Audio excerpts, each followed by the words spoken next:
They say the island will claim 7 lives before it gives up its secret. 6 men are already dead. Off the coast of Nova Scotia lies a small island that has consumed fortunes, destroyed families, and taken lives for over 2 centuries. This is not folklore. This is a documented mystery that has baffled engineers, archaeologists, and even presidents. Franklin D. Roosevelt was obsessed with it. John Wayne invested in expeditions to solve it. The island has revealed tantalizing clues: gold chain fragments, mysterious coated stones, ancient coins, and evidence of engineering that predates modern technology by centuries. Yet every attempt to reach what lies at the bottom of the infamous money pit has ended in failure and sometimes in death. What is buried on Oak Island? And why does the island seem determined to keep its secret no matter the cost? Chapter 1: The Discovery, 1795. In the summer of 1795, 16-year-old Daniel McGinnis was exploring Oak Island when he noticed something strange: a circular depression in the ground about 13 feet wide. Above it, an oak tree branch showed deep grooves, as if a pulley system had once hung there. Daniel knew the local legends about pirates burying treasure. His heart racing, he returned the next day with 2 friends, John Smith and Anthony Vaughn. The 3 teenagers began to dig. 2 feet down, they hit flagstones deliberately placed, not natural. At 10 feet, they found a platform of oak logs embedded in the clay walls. At 20 feet, another platform. At 30 feet, another. Someone had engineered this shaft with platforms every 10 feet, but the boys lacked equipment to continue. It would take 8 years to find financial backing. The Onslow Company, 1803, the Trap Springs. In 1803, the Onslow Company formed to excavate what was now called the Money Pit. They continued digging, finding the same pattern: oak platforms every 10 feet, layers of charcoal, putty, and coconut fiber. Remarkable because coconuts don't grow anywhere near Canada. At 90 feet, they discovered a large flat stone with a carved inscription. Later translated as 40 feet below, 2 million pounds are buried. Excitement reached fever pitch. They worked frantically. At 93 feet, they struck what felt like another platform, but it was late. They'd resume tomorrow. That night, disaster struck. When workers returned the next morning, the shaft was flooded with 60 feet of water. Attempts to bail it out failed. The water level wouldn't drop. Someone had engineered a brilliant trap. The Money Pit was connected to the ocean through flood tunnels. Anyone digging deep enough would breach the seal and the ocean would rush in. The Onslow Company went bankrupt. The Money Pit had claimed its first victims, not lives yet, but fortunes. Chapter 2: The Engineering Nightmare.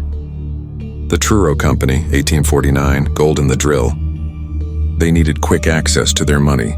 The Money Pit seems designed to prevent anyone from easy access, allowing the Knights Templar and sacred treasures.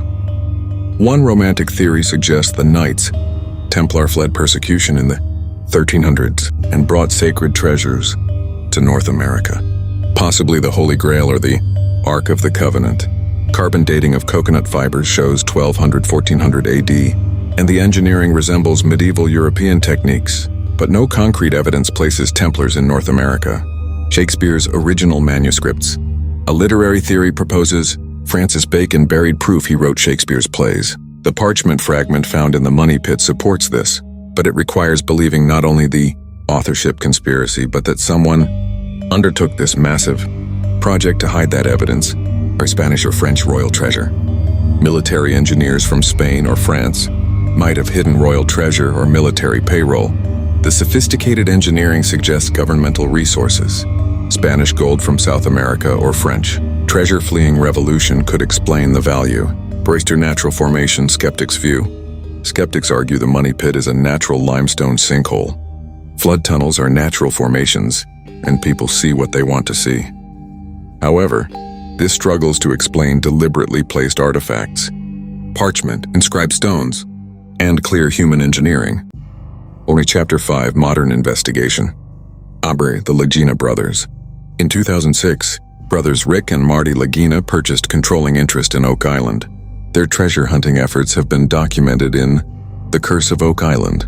Since 2014, they've brought modern technology, advanced sonar, sophisticated drilling, metal detectors, and dye tests. They've assembled teams of historians, archaeologists, and engineers. Recent discoveries.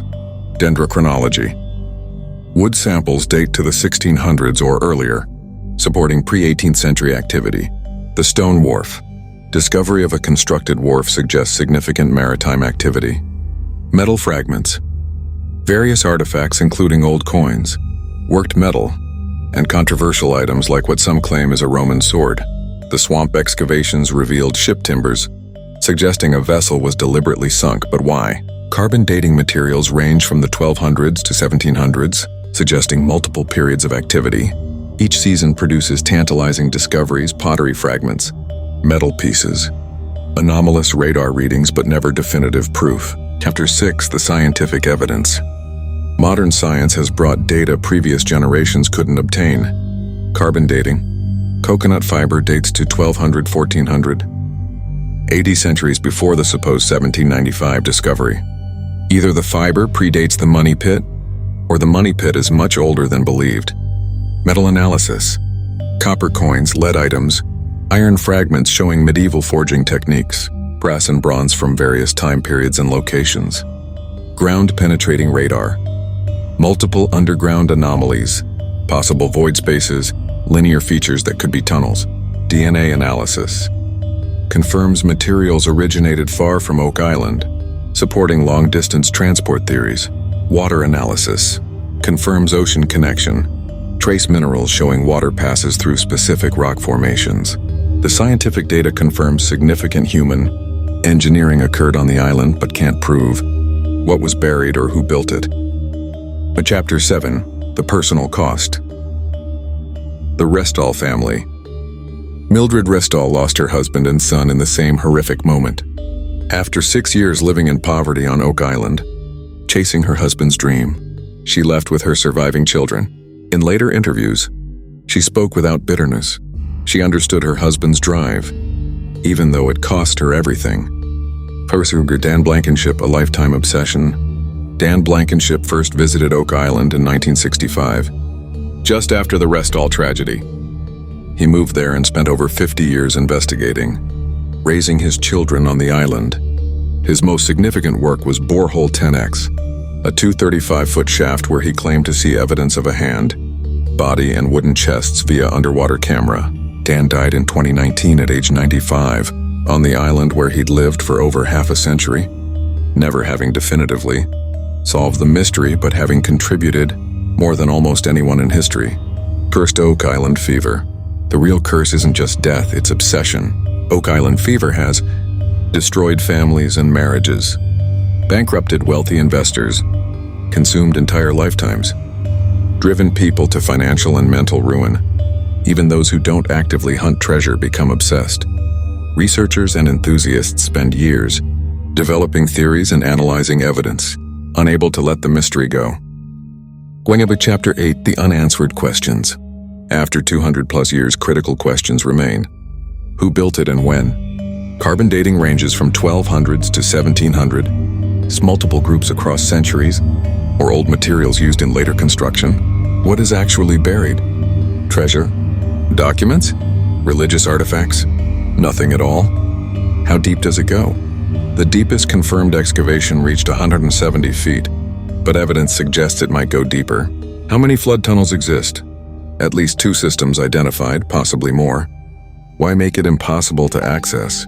If someone buried treasure intending to retrieve it, why design a system that makes retrieval nearly impossible? Will the mystery ever be solved? Given the challenges, flooding, collapse risk, depth, cost, is it even possible with current or foreseeable technology? Chapter 9, the curse. 7 must die before the island gives up its treasure. The prophecy has an undeniable track record. 6 confirmed deaths directly related to Oak Island. Maynard Kaiser, 1987, drowned. Robert Restall, 1965, gas poisoning. Bobby Restall, 1965, as gas poisoning. Or Carl Grazer, 1965, gas poisoning. Find. Cyril Hiltz, 1965, gas poisoning. 6. Robert Shipp, 1969, accidental death during excavation. According to prophecy, 1 more person must die before the island reveals its secret. This grim prediction hangs over every modern excavation. The Lagina brothers take extensive safety precautions, acutely aware of the curse. But curse or not, Oak Island has proven genuinely dangerous. Beyond the 6 deaths, countless injuries, close calls, and near disasters have occurred. Chapter 10, The Future. What happens if they find something? If treasure is discovered, the Canadian government would likely claim ownership or significant rights. Legal battles could last decades. Museums worldwide would demand access. The mystery shifts from what's buried to what does it mean. If nothing significant is found, it would be the most frustrating outcome. Skeptics would claim vindication, and believers would argue they haven't dug in the right place. The mystery might never truly die. The value of mystery. Perhaps the real treasure isn't gold or jewels, but the mystery itself. In our modern world where Google can answer almost any question, Oak Island represents something irreducible to data. It demands physical presence, risk, investment, and faith. A solved Oak Island, regardless of what's found, would be less captivating than the current enigma. In a strange way, those who love Oak Island might not actually want it solved. Conclusion: the island's eternal grip. Oak Island endures because it touches something fundamental in human psychology, our need for mystery, our drive to solve puzzles, our belief that great secrets await discovery. It's not in some remote jungle, it's off the coast of Canada. Easily reached, thoroughly explored, yet it guards its secrets as effectively as if it were on another planet. 6 men have died pursuing those secrets. Countless others have lost fortunes, years of their lives, their families. Yet still they come, generation after generation, convinced they will succeed where all others failed. Perhaps the real treasure has always been the human obsession itself, the journey rather than the destination, the quest rather than the prize. The money pit might be empty. The whole thing might be geological accident elaborated by imagination. Or there might be something extraordinary buried there, something worth every dollar spent, every life lost, every decade invested, until someone reaches the bottom and proves what's there, or isn't. Oak Island will continue to captivate and obsess. The curse says 7 must die. Before the island gives up its secret, 6 are already gone. Hey guys, do you like this video?